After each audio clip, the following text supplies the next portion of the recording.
나의 힘이 되신 여호와여, 내가 주를 사랑하나이다. 여호와는 나의 반석이시요 나의 요새시요 나를 건지시는 자시요 나의 하나님이시요 나의 피할 바이시요 나의 방패시요 나의 구원의 뿌리시요 나의 산성이시로다. 연약한 인간에게 능력을 주시고 힘이 되시는 좋으신 아버지 하나님, 하나님 앞에 두 손 들고 나옵니다. 우리의 마음과 정성을 다해서 하나님께 찬양과 경배를 드립니다.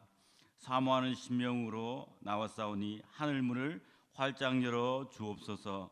은혜의 단비를 부어 주옵소서. 오직 성령님의 지혜와 충만함으로 가득 채워 주옵소서. 드려지는 예배로 오직 하나님께 영광 되기를 간절히 원하오며 예수님의 이름으로 기원하옵나이다. 아멘.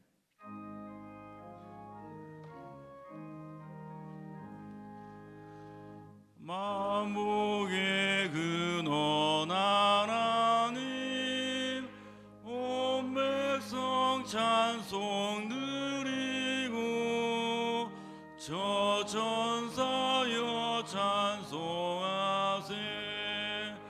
찬송 성부 성자 성령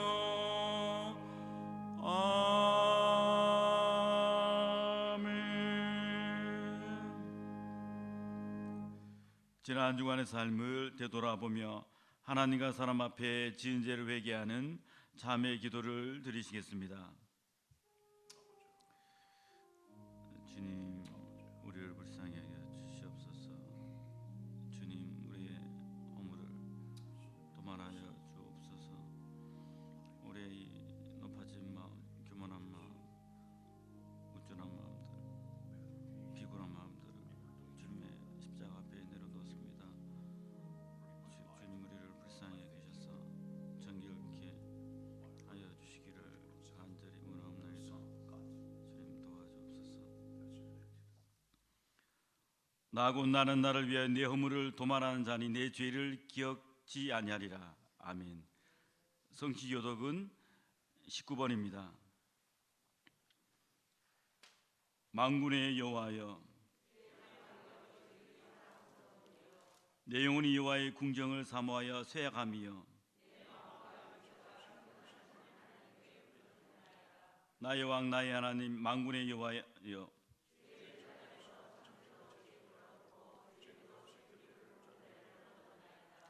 주의 집에 거하는 자가 복이 있나이다. 저희가 항상 주를 찬송하리이다.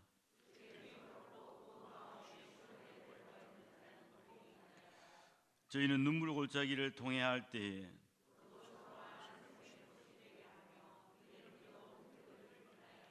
주의 궁정에서 한 날이 다른 곳에서 첫날보다 나은즉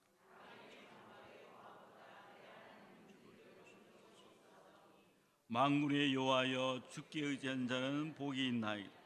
아멘. 전능하사 천지를 만드신 하나님 아버지를 내가 믿사오며 그 외아들 우리 주 예수 그리스도를 믿사오니 이는 성령으로 잉태하사 동정녀 마리아에게 나시고 본디오 빌라도에게 고난을 받으사 십자가에 못 박혀 죽으시고 장사한 지 사흘 만에 죽은 자 가운데서 다시 살아나시며 하늘에 오르사 전능하신 하나님 우편에 앉아 계시다가 저리로서 산자와 죽은 자를 심판하러 오시리라. 성령을 믿사오며 거룩한 공예와 성도가 서로 교통한 것과 죄를 사하여 주신 것과 몸이 다시 사는 것과 영원히 사는 것을 믿사옵나이다. 아멘.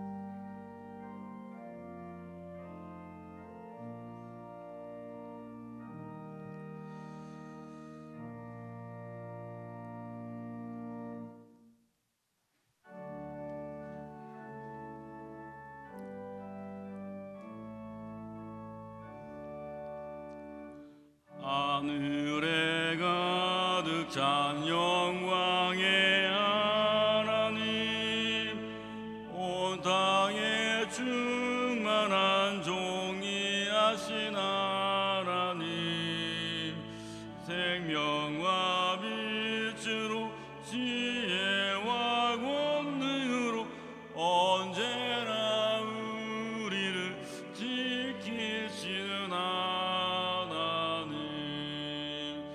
성부와 성자와 성령 구원의 하나님, 우리의 예배를 받아주시옵소서.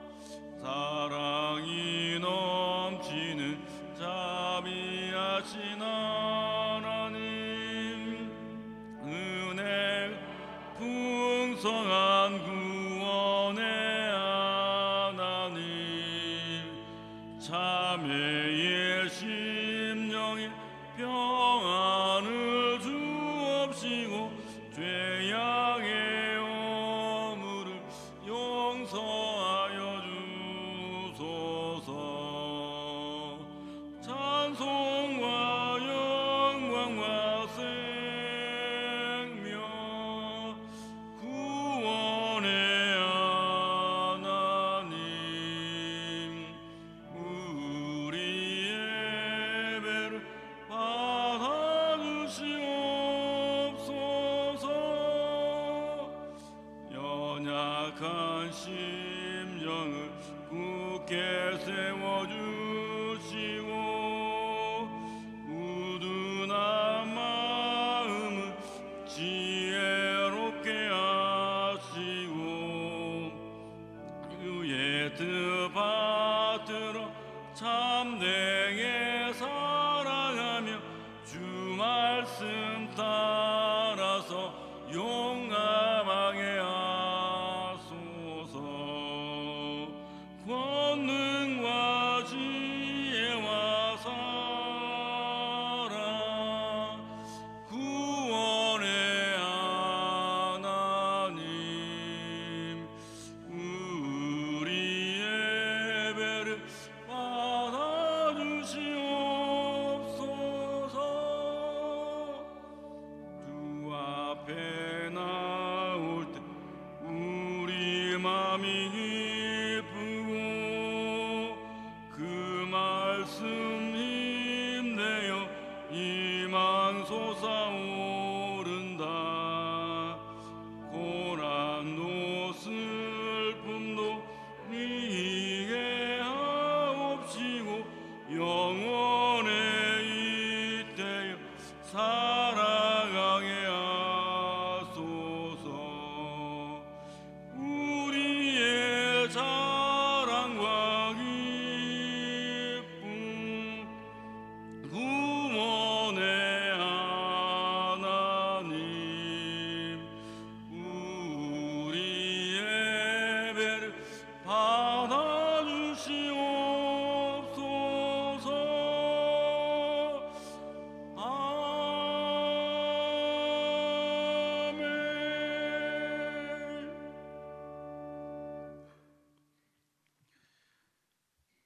역사를 주관하시며 오늘 또 예배 가운데 임재하시는 하나님 아버지, 지난 일주일 동안 우리의 가정과 교회를 지켜주신 은혜에 감사를 드립니다.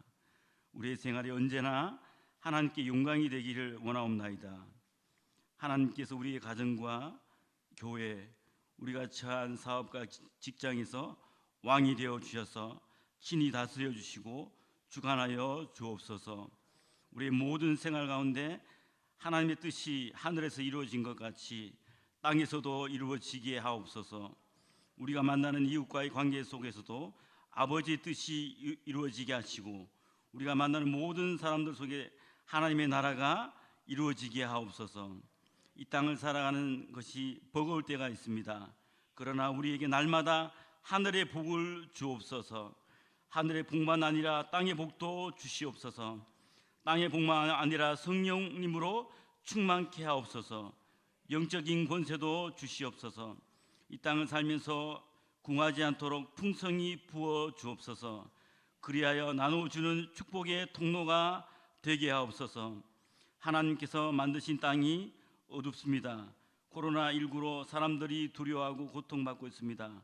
이 모든 시련과 어려움 속에서도 우리를 지켜보아여 주옵소서. 개봉교회 모든 성도들을 지켜주시옵소서. 우리의 가정도 보아여 주시옵소서. 자녀들도 남편들도 아내들도 직장도 사업장도 견고한 망대가 되어 주시옵소서. 모든 악한 권세와 악의 세력으로부터 개봉교회를 지켜주시옵소서. 대한민국을 보아여 주시옵소서. 우리가 이 땅을 살아갈 때마다 먼저 그의 나라와 그의 의를 구하게 하옵소서. 우리의 삶이 오직 하나님만 높이며 하나님의 이름만 찬양하는 영광스러운 복된 인생이 되게 하옵소서. 오늘 귀한 생명의 말씀을 듣습니다. 담임 목사님께서 말씀 전하실 때 큰 은혜의 시간 되게 하옵소서. 우리의 입술이 변화되고 우리의 심령이 뒤바뀌고 우리의 삶의 방향이 전환되는 놀라운 시간 되게 하여 주시옵소서.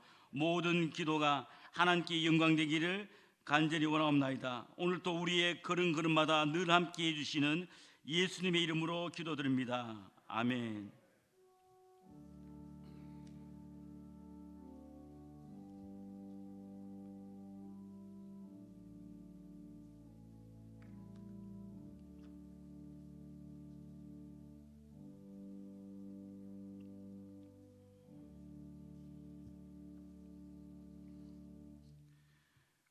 오늘 우리에게 주신 하나님의 말씀은 디모데후서 3장 14절에서 17절까지의 말씀입니다.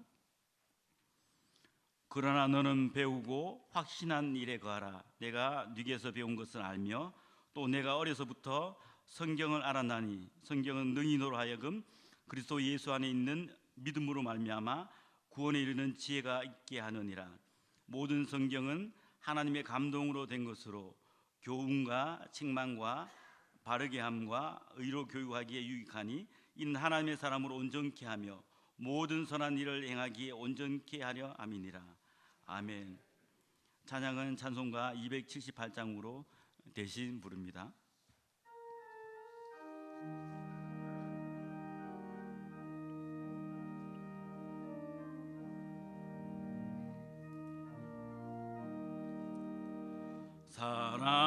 사랑하는 주님 앞에 형제자매 한자리에 그 신은혜 생각하며 즐거운 찬송 부르네. 내 주 예수 본을 받아 모든 사람 내 몸같이 환랑의식 위로하고 진심으로 사랑하세. 사랑하는 주님 앞에 온갖 충성 다 바쳐서 괴로우나 즐거우나 주님만 힘서성이네. 우리 주님 제자들의 발을 씻어 남 섬기는 종의 도를 몸소 행해 보이셨네. 사랑하는 주님 예수 같은 주로 섬기나니 한필바다 몸 이룬 형제여 친구들이여 한 몸같이 친밀하고 마음조차 하나 되어 우리 주님 크신 뜻을 지성으로 준행하세.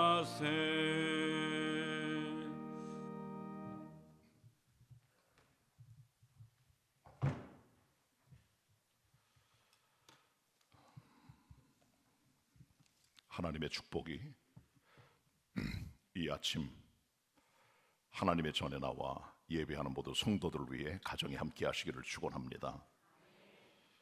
5월은 가정의 달입니다. 오늘 여러분들에게 자녀 교육에 대한 설교를 하려고 하는데요. 자녀 교육이 가장 기본은 이제 성경 교육입니다. 바이블 티칭인데요. 성경은 우리의 텍스트입니다. 믿음의 텍스트, 삶의 텍스트, 윤리의 텍스트, 모든 규범, 규정입니다. 우주 최고의 법전, 하나님 말씀입니다. 이 말씀을 제대로 가르치고 배우도록 만들어갈 때 사람은 온전하게 되며 하나님의 사람으로 자라가게 됩니다. 우리가 성경을 읽어보면 많은 하나님의 종들이 나오게 되는데요. 그 하나님의 종들은 대체 어떻게 자녀를 교육했는가에 대해서 몇 가지로 말씀을 드리면서 하나 함께 은혜 받고 여러분들의 가정이, 여러분의 자녀가 믿음으로 설 수 있는 그런 복된 역사가 일어나게 되길 바랍니다. 먼저 성경의 거장들은 자녀를 교육할 때 자기 자신의 축복보다는 자녀들의 미래를 먼저 걱정했다는 겁니다. 보통 우리들은 내 행복, 내 만족, 내 기쁨, 내 축복, 내 은퇴, 현세에서의 나의 삶에 대해서 생각을 많이 하게 되는데요. 성경의 위대한 인물들은 나 자신보다는 그들의 자녀들의 미래와 축복을 더 염려하고 걱정하고 그들을 위해 기도했던 것입니다. 이게 중요한 것입니다. 사람이 자기 자신에 대한 관심을 갖는 건 당연합니다. 자기 목숨, 자기 건강, 자기 은퇴, 자기 미래, 자기 축복, 현세 만족 본능입니다. 그러나 성경의 위대한 인물들은 나보다는 내 후손들이 어떻게 될 것인가에 대한 걱정과 미래와 기도와 축복과 염려와 배려로 가득 차 있었다는 것을 우리가 알아야 됩니다. 아브라함을 보세요. 창세기 25장에 보면 아브라함의 죽음의 얘기가 기록이 되는데 아브라함은 후처를 얻었습니다. 아브라함이 137세, 그의 아내 사라가 127세에 사라가 죽었어요. 아브라함은 175세까지 살았습니다. 그러니까 아내가 죽고 나서 거의 40년을 더 생존했어요. 홀로 살기를 넘은 긴 나이입니다. 그래서 재혼을 했어요. 그 부인의 이름이 구두라입니다. 구두라는 아브라함에게서 자녀를 6명을 낳았습니다. 그들이 다 성장했습니다. 아브라함이 175세의 수가 다하여 기운이 지나여 죽게 되는데 죽기 전에 아브라함이 한 게 하나가 있어요.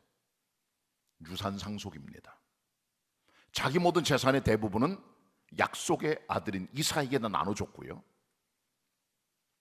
자기의 서자들, 후처했던 구두라가 낳은 자녀들 6명들은 재산을 분할하여 멀리 동쪽 동고에가 살도록 그렇게 길을 열어주게 됩니다. 그리하여 후대에 자녀들 사이에 유산 분쟁이나 상속에 대한 다른 많은 문제들을 처리하기를 갈망했던 것입니다. 그렇게 정리를 했습니다. 이게 아브라함의 지혜입니다. 그리고 그는 죽을 때 자기 아들 이삭에게 고통이 없도록 미래 후환을 다 제거하고 미래를 바라보며 그의 아들 이삭을 축복했던 것이죠. 이것이 아브라함의 지혜입니다. 시편 17편 14절에 보면 사람들이 하나님께로부터 자기 분깃을 받는데 하나님의 제물로 자기를 만족하고 또 자녀 때문에 만족하고 남은 산업은 자기 자녀에게 유전한다는 기록이 나옵니다. 하나님 없는 세상 사람들이 갖고 있는 가장 기본적인 자기 재산에 대한 생각은 유산 상속입니다. 아들이 크게 사고를 치거나 딸들이 크게 사고 치지 않는다면 자기 재산과 유업을 자녀들에게 남겨주기를 원해요. 그게 본능입니다. 지금이나 옛날에 똑같습니다. 시편 때도 마찬가지였다는 거죠. 그러니까 사람들은 자기 자신의 만족, 자녀들의 만족, 유산 상속이 그들의 삶의 큰 부분이에요.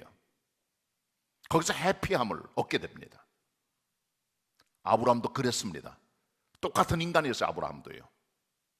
아브라함은 아들 이삭에게 유산을 물려주었고 후환이 없도록 깔끔하게 모든 걸 정리하여 자기 서자들을 멀리 보냄으로 말미암아 피차 간의 갈등과 분쟁의 소지를 다 제거해버린 것이죠. 이게 아브라함입니다.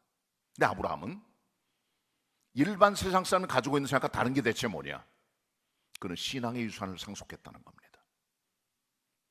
다른 거 다 좋은데 아브라함이 상속해준 가장 중요한 유산은 신앙의 유산입니다.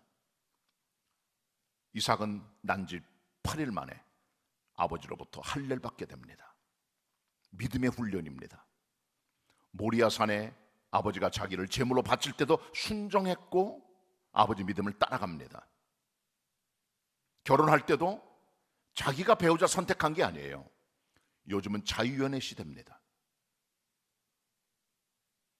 성경 시대는 제약이 있었어요. 그렇지만 아브라함은 자기 아들을 위한 최고의 신부를 예비하여 믿음의 사람을 예비하여 그에게 데려다 주는 것이죠. 아들에 대한 배려입니다. 아버지로서. 그리고 하나님의 축복의 유산을 물려줌으로 말미암아 아버지가 죽고 나서 이삭은 큰 부자가 됩니다. 농사를 졌더니 100배를 얻게 됐고요, 양과 소가 떼를 이루고요, 파는 데마다 우물이 터지고요, 큰 부자가 됩니다. 아버지 이상의 부자가 되는 거죠. 아버지는 아들에게 물질의 유산뿐 아니라 정신적 유산, 믿음의 유산, 신앙의 유산, 축복의 모든 유산들을 물려줬다는 것입니다. 자기 자신보다는 아들의 미래, 아들의 장래를 걱정하며 기도하며 축복해 주었다는 것, 대단히 중요한 사실입니다. 두 번째 인물로 바르실레라는 사람이 나와요. 사무엘하 19장에 보면 다윗 임금의 아들 압살롬 구테타 때 도망을 칩니다. 마하나임이라는 곳에 왔어요.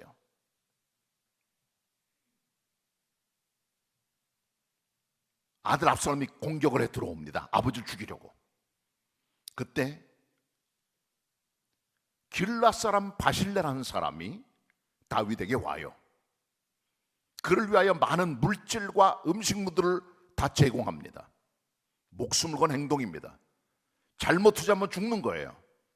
압살롬에게 잘못 밟히면 끝나는 겁니다. 죽을 걸 알고 자기가 사랑했던 믿음의 사람 다윗 임금에게 충성을 다하기 위하여 압살롬이 아니라 다윗을 위해서 모든 걸 원주하고 지원했다는 거죠. 잘못 붙으면 죽는 겁니다. 그리고 다윗은 이 사람이 공급했던 모든 물질과 음식의 재원을 가지고 다시 일어나 군사를 일으켜 압살롬의 군대를 쳐부시고 다시 왕으로 예루살렘으로 복귀하게 됩니다. 그때 왕이 왕 귀환의 1등 공신이었던 바실레를 부릅니다. 그리고 말합니다. 너 나랑 같이 예루살렘에 가자. 내가 너에게 은혜를 입었으니 죽을 때까지 내가 너를 예루살렘 왕궁에서 공개하겠다. 그때 이 바실레가 말합니다. 임금님이시여, 난 죽을 날이 가까웠습니다. 내 나이 80입니다. 좋고 흉한 것을 분별할 줄 모릅니다. 음식 맛도 모릅니다. 노래하는 남자 여자들의 노래도 알아듣기 힘듭니다. 오히려 내가 예루살렘 가면 왕에게 누가 될 것 같습니다. 나는 여기 아버지의 묘시에서 장사되어 아버지의 손조의 묘지에 들어가 거기서 묻힐까 합니다. 저보고 더 이상 말씀하지 마세요. 그리고 여기 내 아들 김함이 있습니다. 이 아들을 데려가서 제게 하시고자 하는 모든 처분들을 내 아들의 축복으로 대갚아 주세요. 그러면 만족하겠습니다. 다윗 임금은 자기를 도와주고 원조하고 생명을 아끼지 않았던 바실레에 대한 자기의 생각을 접고 그 아들 김함을 데려가 그에게 축복하여 왕궁의 모든 부귀영화를 누리겠다는 것을 우리는 발견하게 됩니다.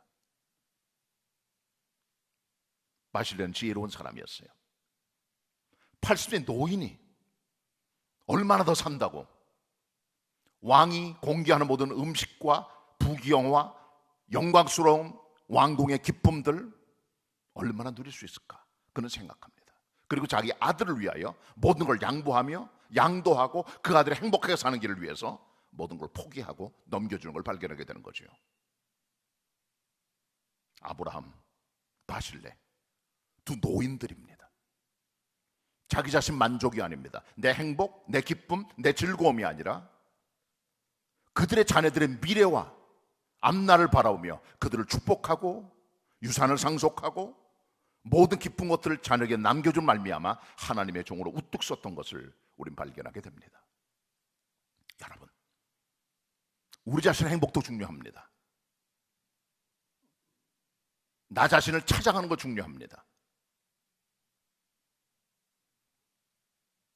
영어에 이런 말이 있습니다. Be myself. 나답게 되라. Be yourself. 너답게 되라. 나다워지는 거 중요합니다.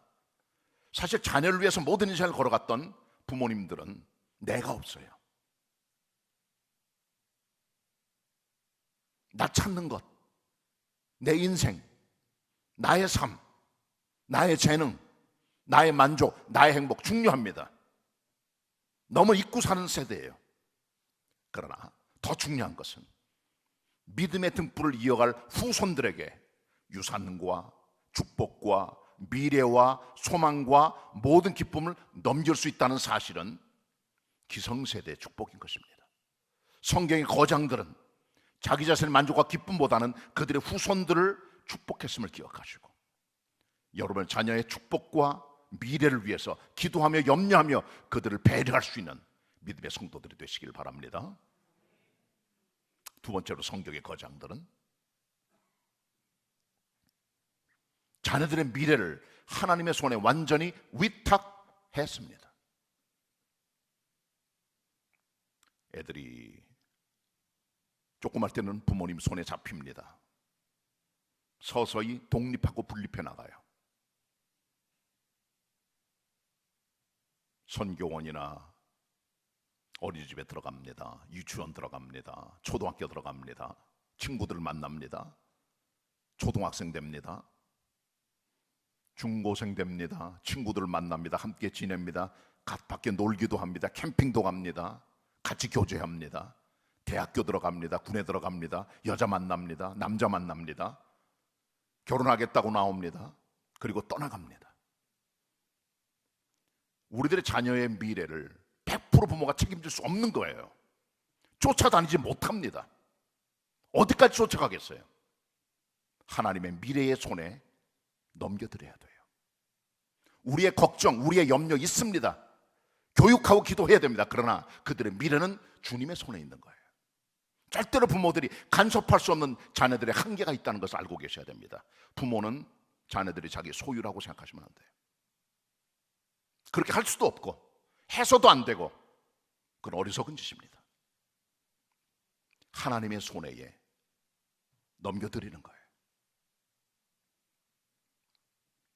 출애굽기 2장에 보면 모세가 태어났을 때 바로 임금은 히브리 모든 남자아이를 죽이라고 하는 대학살 명령을 내립니다. 끔찍한 명령입니다.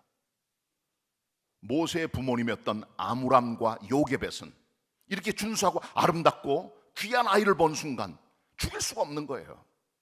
왕의 법보다 무서운 게 하나님의 법이잖아요.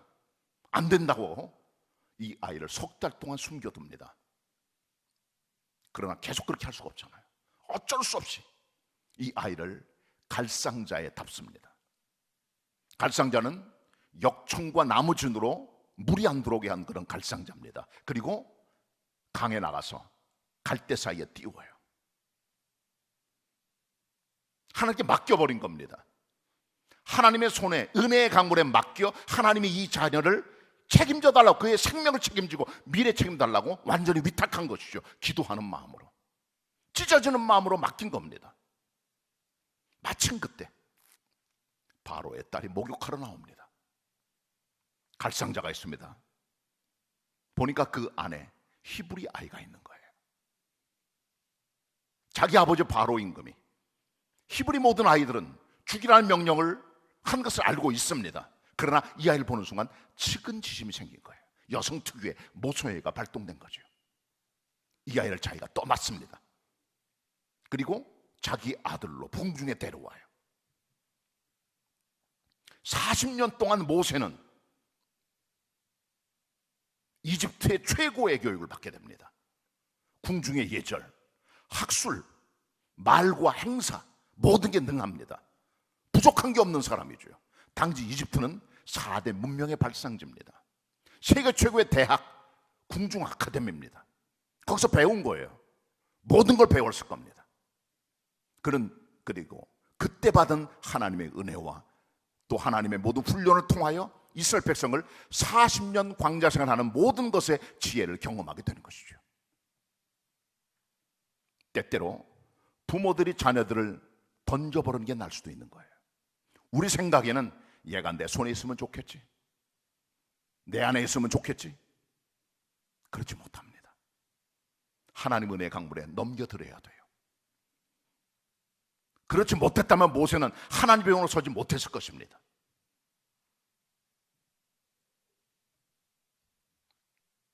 부모님은 그를 울며 겨자 먹기로 힘들게 기도하며 어떻게 될지 모르는 미래를 바라보고 하나님의 손에 맡겨버립니다. 다시 찾지 못할 아들입니다. 넘겨드립니다. 바로 광주가 그 아이를 데려갑니다. 자기 자녀로 삼습니다. 궁중 교육을 받습니다. 40년. 그리고 40년 미디안 광야 생활을 통해 80세가 되었을 때 하나님의 종으로 백성을 이끄는 위대한 리더십을 발휘하는 모세가 된 것을 우리가 기억해야 되는 것이죠. 주님 손에 맡겨드려야 돼요. 요셉을 보세요. 17살의 형들의 미움받아 애굽 땅에 끌려갑니다. 13종은 종살이 옥살이 합니다. 왕의 꿈을 해석을 해줍니다. 그의 나이 30에 애굽의 국무총리가 됩니다. 그때 풍년이 옵니다.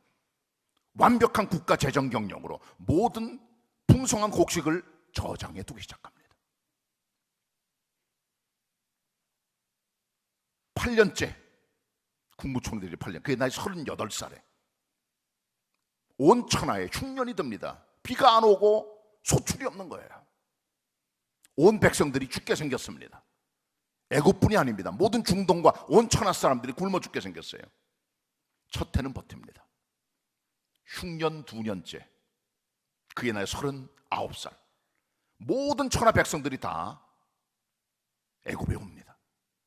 그때 음식을 푸는 거죠. 곡식을 풀고. 그때 요셉은 기적적으로 자기 형제들을 만나고 아버지를 만나게 된 것이죠. 사실 아버지는 아들이 죽은 줄 알았어요.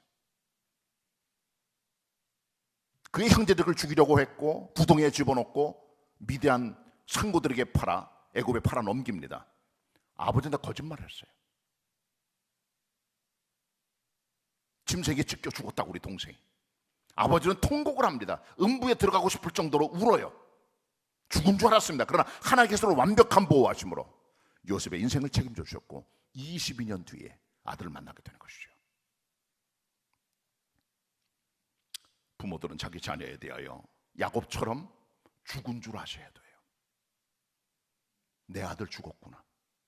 내 딸 죽었구나, 십자가에 못 박고 하나님 손에 맡겨드리는 믿음, 그게 더 안전합니다. 그게 더 완벽합니다. 그게 더 행복합니다. 부모님 손에 있다는 사실 자체가 자녀의 미래를 보장해 주게 절대로 아닙니다. 한계가 있는 거예요. 쫓아다니지 못하는 거예요. 기도로 주님께 맡길 뿐입니다. AD 4세기에 북아프리카의 히포의 감독, 신학자 어거스틴이라는 분이 계셨어요. 어거스틴은 어렸을 때부터 방탕한 삶을 살았습니다. 이단에 빠지기도 하고 문란한 사생활을 가지고 살았던 인물인데, 그의 어머니 모니카는 아들을 위해서 큰 기도합니다. 눈물로. 근데 아들 어거스틴이 29살에 로마로 떠나버렸어요. 어머니는 자기 아내 두기를 원했습니다. 자기 손에 있기를 갈망했습니다. 문제가 생기고 어려움이 있어도 함께 있기를 원했습니다. 그래서 아들이 떠나가 버렸어요. 그냥. 그리고 로마에 갔다가 밀라노로 이사를 가게 됩니다. 어거스틴이. 거기서 위대한 하나님의 말씀의 사역자, 밀라노의 감독 암브로시우스를 만납니다. 그의 설교를 듣습니다. 감동을 받습니다. 세례를 받게 됩니다. 그리고 그의 나이 32살에 완벽한 애심을 체험하고 하나님의 병으로 완전히 거듭나 히포의 감동이 되고 최고의 신학자로 우뚝 서게 된 것, 우리가 기억해야 됩니다. 모니카는 섭섭했을 거예요. 어머니 품을 떠나 가버린 아들, 더 큰 소망을 가지고 대도시 로마로 가버린 아들. 그러나 거기서 주님이 역사했던 것이죠. 엄마 품에 있는 것이 자녀들의 미래를 행복하게 만드는 100% 조건이 될 수 없다는 걸 아셔야 됩니다. 요셉도 그랬고 모세도 그랬습니다. 그들의 미래는 주님의 손안에 열려져 있었던 것을 여러분 기억하시고, 하나님의 종들처럼, 성경의 거장들처럼 여러분의 자녀들의 미래를 주님의 손에 완전히 위탁할 수 있는 믿음의 부모님들, 믿음의 성도님들 되시기를 바랍니다. 세 번째로, 성경의 거인들은 경건으로 자녀를 교육했다는 것입니다. 자녀를 뭐로 교육하겠어요? 히브리서 12장에 보면 자기 자녀를 보고 징계하지 않는다면 그 아이는 사생아라는 거예요. 내 새끼가 아니에요.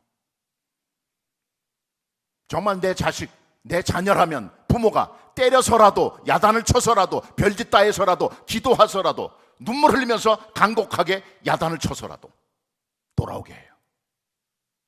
그게 믿음의 아버지입니다. 사생아는 내 새끼 아니에요. 내버려 둡니다. 그냥.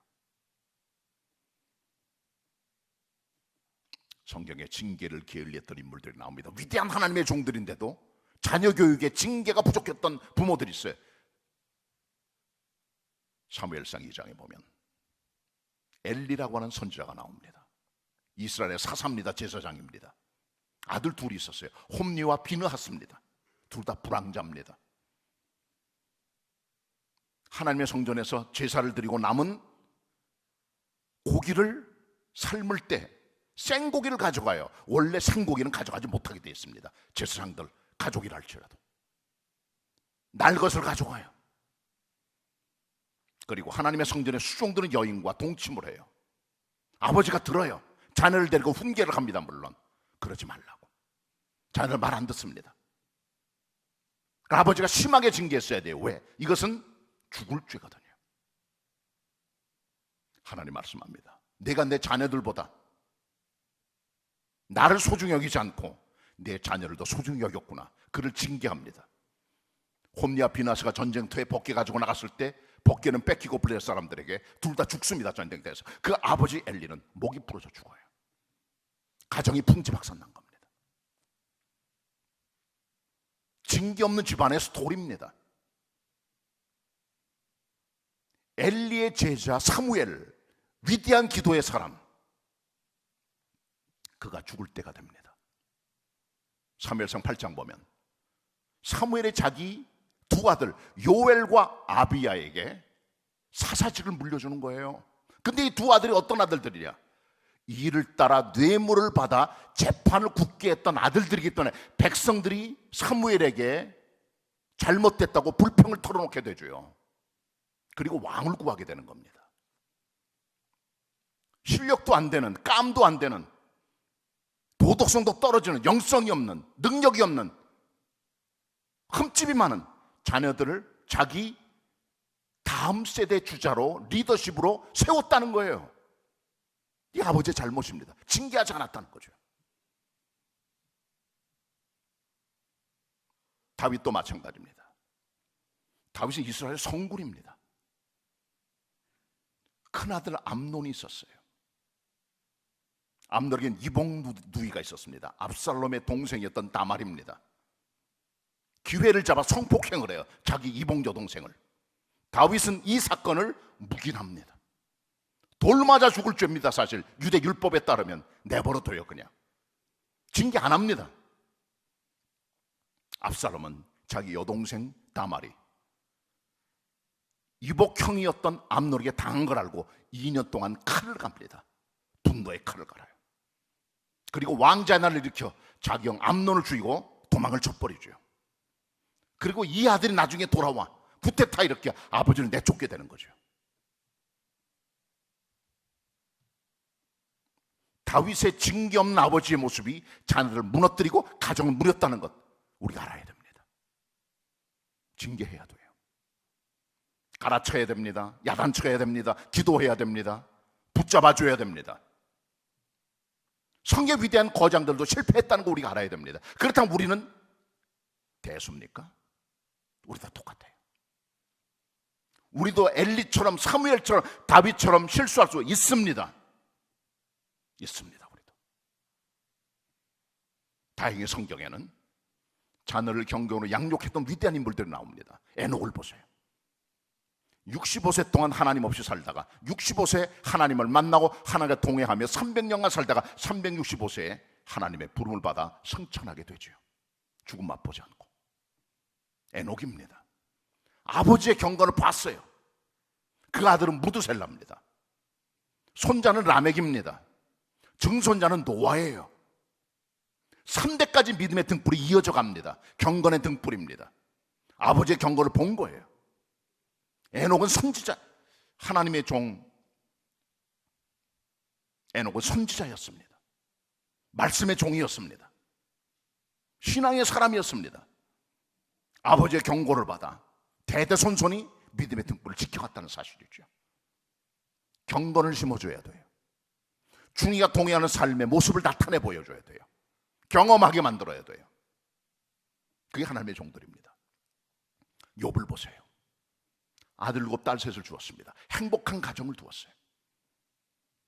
자녀들이 생일을 당하면 서로 형제 자매를 초청을 해서 생일상을 차리고 음식을 뻑적지근하게 먹습니다.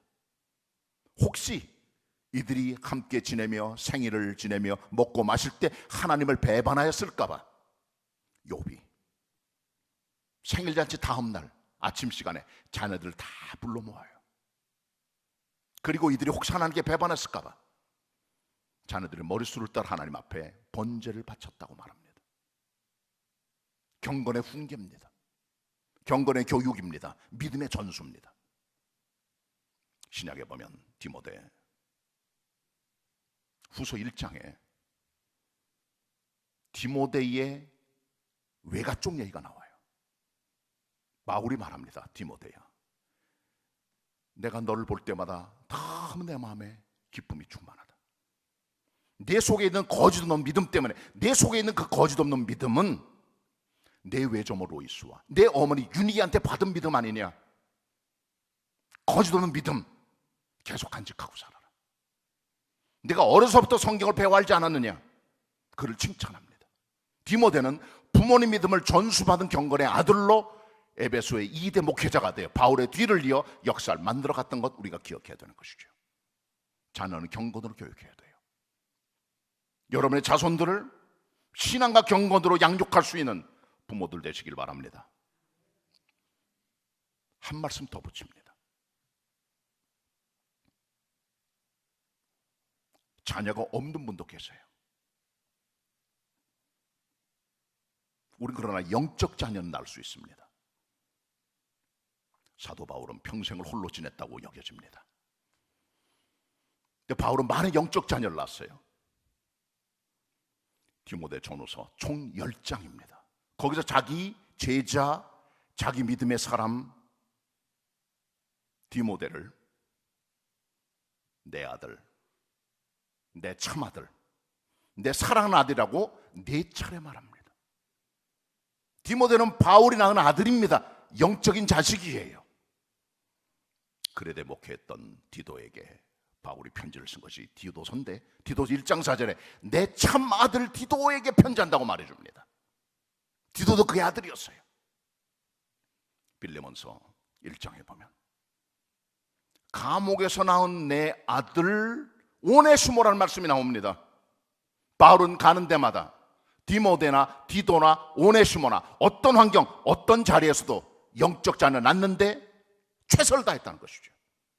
믿음에 잘 양육했다는 겁니다. 우리가 자녀를 다 잘 양육하지 못할 수도 있어요. 그런 기회도 없어요. 그러나 여러분의 믿음의 영적 자녀를 만들어낼 수 있다는 것이죠. 사도 바울처럼. 사도 요한도 마찬가지입니다. 요한일서 5장과 요한 3서 1장에 보시면 사도 요한은 이 편지를 받는 자기 수신자들을 향하여 내 자녀들이라고 말합니다. 그들은 요한을 통해 복음과 말씀을 받는 하나님의 종들이었다는 것을 우리가 기억해야 되는 것이죠. 이거 사도 요한입니다.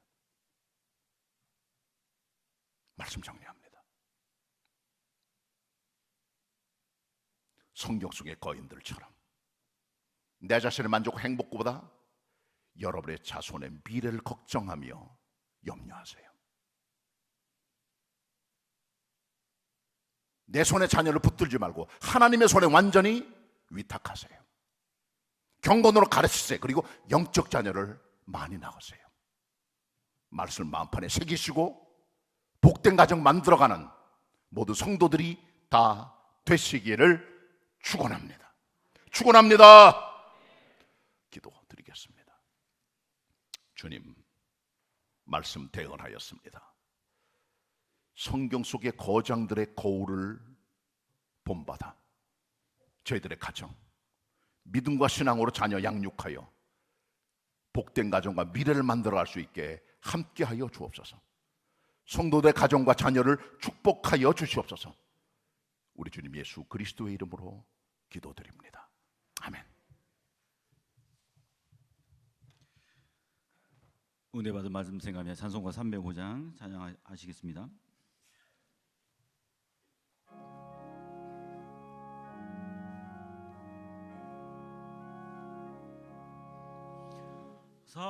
사철의 봄바람 불어이고 하나님 아버지 모셨으니 믿음의 반석도 든든하다. 우리 집 즐거운 동산이라. 고마워라 임마누엘 예수만 섬기는 우리 집. 고마워라 임마누엘 복되고 즐거운 하루하루. 어버이 우리를 고이시고 동이들 사랑에 뭉쳐있고 이쁨과 서름도 같지 않으니 한간에 조가도 천국이라. 고마워라 임마누엘 예수만 섬기는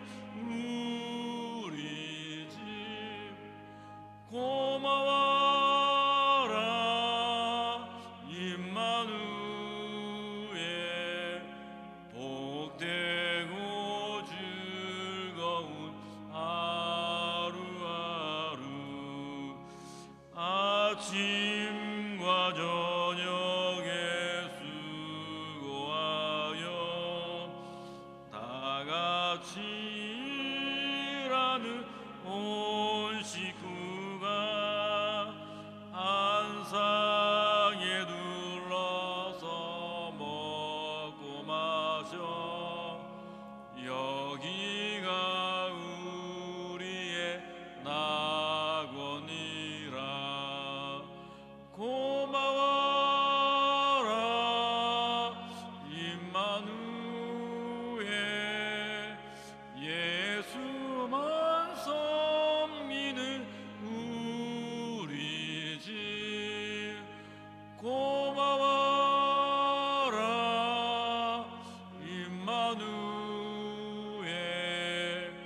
복되고 즐거운 하루하루.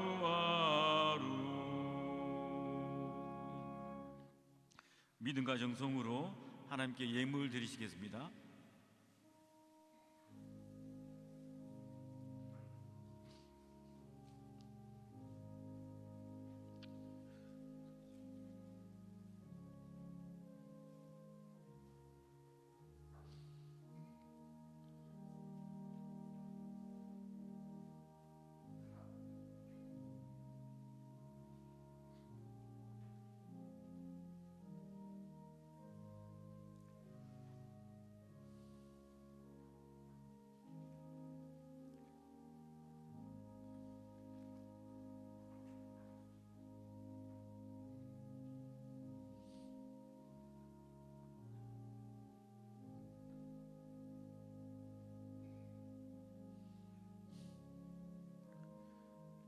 다 같이 일어나셔서 봉헌 찬송하시겠습니다.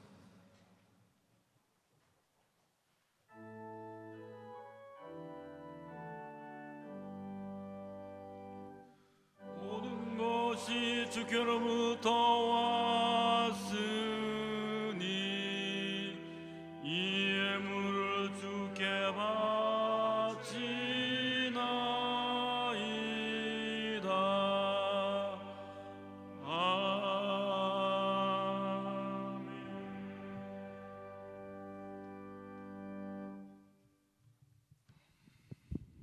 자비로우신 하나님, 예물들의 하나님을 높여 경배하며 찬양을 올려드립니다.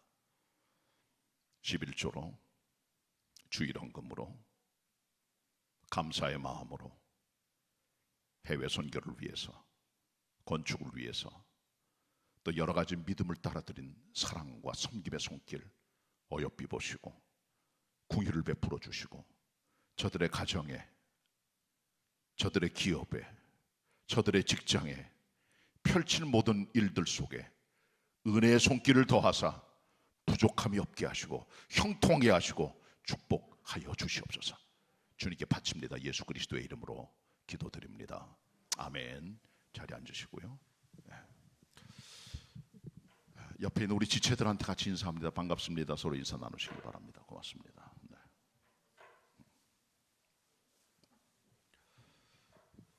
우리가 지난 주일날 입당을 했는데 입당의 감격도 생기기 전에 코로나 때문에 그렇게 많이 해피하지 못한 것 같아요. 우리가 마스크 쓰는 아픔이 있죠. 설교해도 여러분이 웃고 있는지 울고 있는지 어떻게 감정을 알 수가 없으니까 이게 아주 힘든 겁니다. 사실 빨리 마스크 벗으면 좋을 것 같고 너무 늦어지기 전에 코로나가 소멸되면 정말 좋겠습니다. 하나님이 주시는 훈련으로 알고 잘 인내해 주시길 바라고, 또 지난번에 이태원에 생겼던 감염자 때문에 지금 다 힘들어하고 있습니다. 지금 한 사람이 정말 중요해요. 그러니까 늘 삶 속에서 생활 속 거리뛰기, 마스크 착용, 손 세정 잊지 마시길 바라고, 그렇게 함으로 말미암아 서로 피해 주지 않도록 해야 또 되는 것이고요. 우리 교회도 확진자 한 분만 생겨도 예배를 못 드립니다. 꼭 기억해 주시고 서로 조심해 주시길 부탁의 말씀을 드리고요. 힘들지만 다들 참아 주시고 인내해 주시길 부탁의 말씀을 드립니다. 지난 주일 저희가 첫 입당의 예배를 드렸고 오늘 감격적으로 이제 둘째 주 맞이해서 또 우리가 하나님 앞에 예배를 드리게 된 것에 정말 감사를 드리고 아직까지 공사가 다 되긴 했지만 그러나 속속이 여기저기 이게 또 아직까지 해결되지 않은 것들인데 잘 마무리 져지도록 기도해 주시기를 부탁의 말씀을 드리고요. 그리고 지난 주간에 또 원래 이사하려고 했는데 저희들이 그 통신선에 좀 문제가 생겼어요. 그래서 이사를 늦추게 됐습니다. 아무래도 여기 오면은 전화라든가 통신이 우선이잖아요. 근데 그게 되질 못해가지고 이번 주간 한 주간은 또 우리가 종려나무 카페 1층에서 통합 사무실 운영하리라고 생각을 합니다. 양해해 주시길 부탁의 말씀을 드립니다. 예배 시간대는 이제 앞으로 거의 이대로 갑니다. 1부는 7시 반입니다. 주로 항종직께서 많이 나오시면 좋을 것 같아요. 지금 특히 코로나 기간이기 때문에 서로 이렇게 거리뛰기를 위해서는 조금 이렇게 분산해 주셔야 되고요. 그 다음에 2부는 1교구 중심으로 오시도록 권면을 드리고 3부는 2교구 중심으로 오실 권면을 드리고요. 4부 청년 예배입니다. 또 거기 장년 오신 분도 있을 줄 알고 1시 반에 예배를 드립니다. 그리고 앞으로는 이대로 예배를 드리게 되고 이제 저녁 예배는 없어지고 오후 예배, 주일 오후 예배가 이제 3시 반에 또 진행이 될 예정으로 있습니다. 다 코로나 풀리게 되면은 그 당분간은 아직까지 우리가 주일 오후 예배라든가 저녁 예배, 수요 저녁 예배, 그 다음에 우리 심야 기도나 새벽 기도 당분간 없습니다. 교육자들이 대신 새벽에 나와 기도하고 있습니다. 그때가 좀 더 참아 주시고 인내해 주시기 부탁의 말씀을 드립니다. 새 주보함을 만들어 놨습니다. 여러분의 이름을 다 갖다 놨고 헌금 봉투가 다 집어넣어 놨어요. 여러분 거기서 헌금 봉투는 이제 주로 우리 해외 선교나 건축 월정 같은 거죠. 거기 갖다 넣어 놨으니 거기서 가져가시면 되고요. 자기 자신이 그걸 빼서 보시면 됩니다.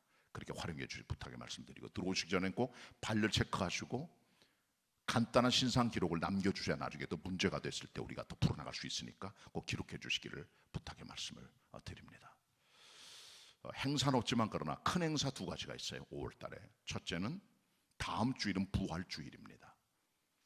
우리 총회에서도 지난 4월 달이 한창 코로나가 확산되던 때였기 때문에 늦추자 그래가지고 저희 교회는 부활주일을 다음 주일날 지키려고 합니다.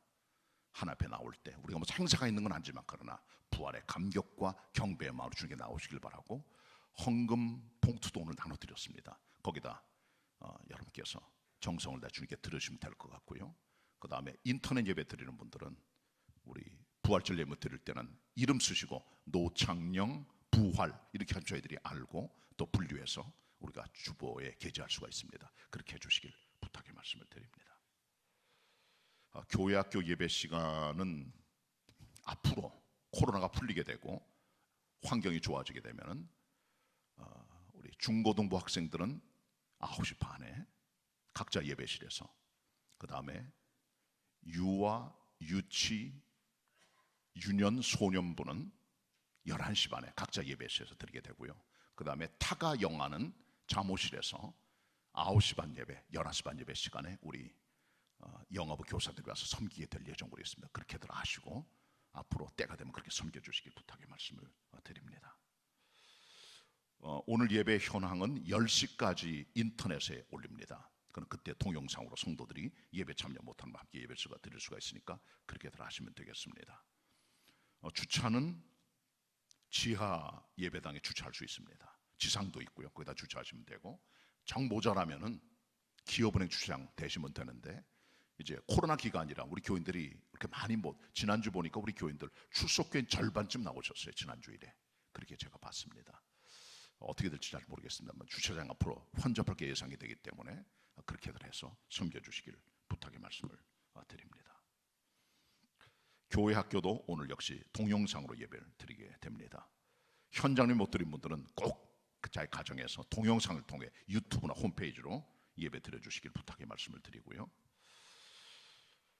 그리고 5월 마지막 주일, 다다음 주일은 입당, 정식으로 입당 겸 임직 예배를 드리게 됩니다. 오후 3시 반입니다. 손님들로 오시게 되는데 여기 들어올 수 있는 숫자가 맥시멈 대략 250명 정도가 돼요.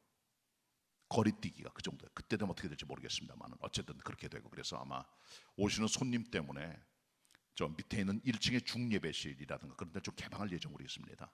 그렇게 해서 오시는 분들에게 좀 기쁨이 돼야 되니까, 그래서 그날 입당과 임직이 있다는 것 여러분 말씀을 드리니까 그렇게 하시고 미리들 준비해 주시기부터 말씀을 드리고요. 오늘 12시 40분에 1층 중예배실에서 피택자 교육이 있습니다.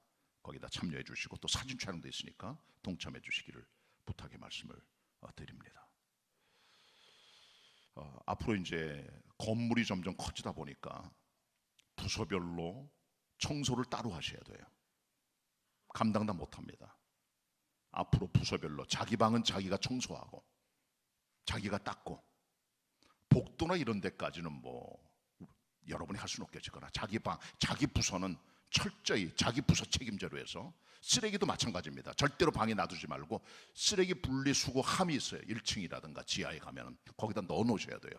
그렇게 해야 서로 도와주는 겁니다. 그리고 건물 관리가 되기 때문에 그렇게 해주길 바라고요. 그리고 교육관은 아직까지 개방하지 않았습니다.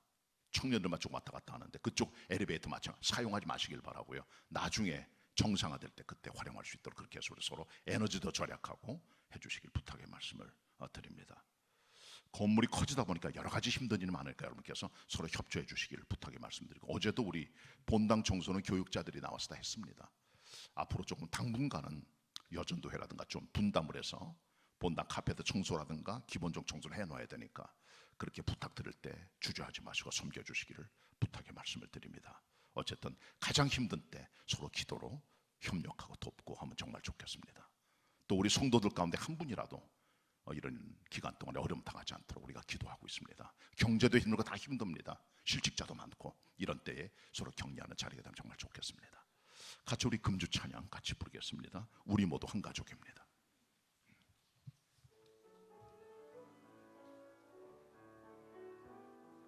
예수 안에 만남이 즐거워 사랑 기쁨 평화 넘쳐 흐르고 주의 은혜 나누며 기도할 때 근심 걱정 사라지네. 일을 당할 때 위로해주고 사랑의 손 내밀어 붙잡아주는 예수 안에 하나 된 형제자매라 우리 모두 한 가족. 예수 안에 만남이 즐겁습니다. 사랑 기쁨 평화 넘쳐 흐르고 주의 은혜 나누며 기도할 때 근심 걱정 사라지네. 슬픈 일을 당할 때 위로해주고 사랑의 손 내밀어 붙잡아주는 예수 안에 하나 된 형제자매라 우리 모두 한 가족. 2절입니다. 마음과 뜻과 정성을 다하여 은혜로운 주 말씀 힘써 전하고 때로 낙심의 눈물 흐를 때 십자가를 생각하네. 죄에 사로잡힌 자 건져주시고 하나님의 자녀로 지셨으니 예수 안에 하나 된 형제자매라 우리 모두 한 가족. 우리 한 가족입니다. 2절 같이 부르겠습니다.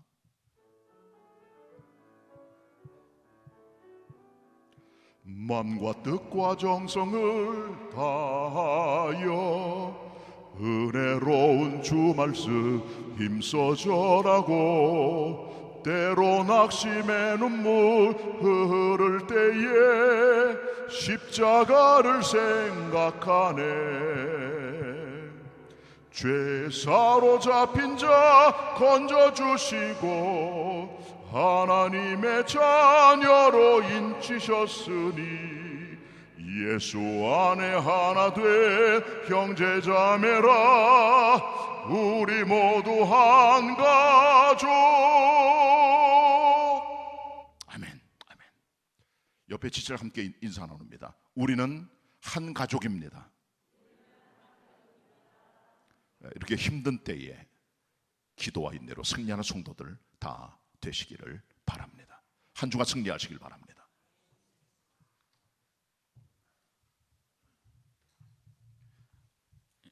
다 같이 일어나셔서 찬송가 241장 1절 부르신 후에 담임 목사님께서 축도해 주시겠습니다.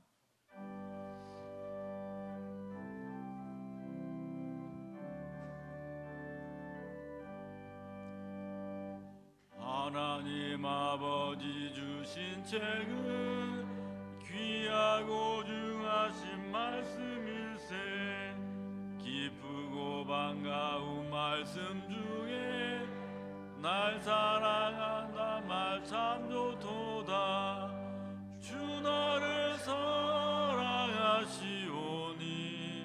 즐겁고도 즐겁도다 주 나를 사랑하시오니 나는 참 기쁘다.